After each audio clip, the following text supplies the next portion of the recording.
ইব্রাহিম আলাইহিস সালাম জিজ্ঞাসা করছে তোমাকে কি বলছি কুরবানি করার অর্ডার হয়ে গেছে কুরবানি করব ইসমাঈল আলাইহিস সালাম বললেন যখন আল্লাহর অর্ডার হয়ে গেছে আমার কোনো আপত্তি নাই এবার যখন ইব্রাহিম আলাইহিস সালাম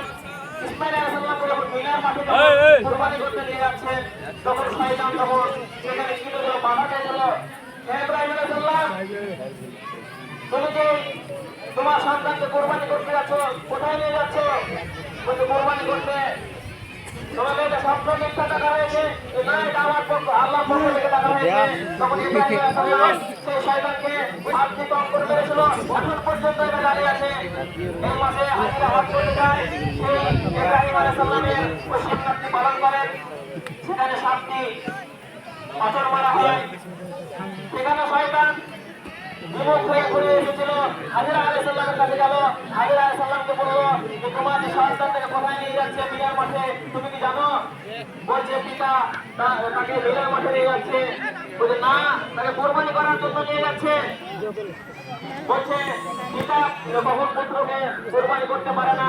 বলছে আল্লাহর অর্ডার হয়ে গেছে হাজরা আলাইহিস সালাম বললেন তোর আল্লাহর অর্ডার হয়ে গেছে আমার কোনো এখানে আসে না তখন কি বললো সেখানে বলবো হলো ইসমাঈল আলাইহিস সালামের কাছে গেল ইসমাঈল আলাইহিস সালামের কাছে বলবো হলো এবার যখন কুরবানি করতে গেল তখন আল্লাহ রাব্বুল আলামিন একটি জান্নাতি একটি দুম্বা সেখানে নিয়ে হাজির করলো আর ইসমাঈলের পরিবর্তে ওই দুম্বাটিকে কুরবানি করা হয়েছিল আর সেটা আমরা পালন করছি কিন্তু আজ পর্যন্ত এমন কোন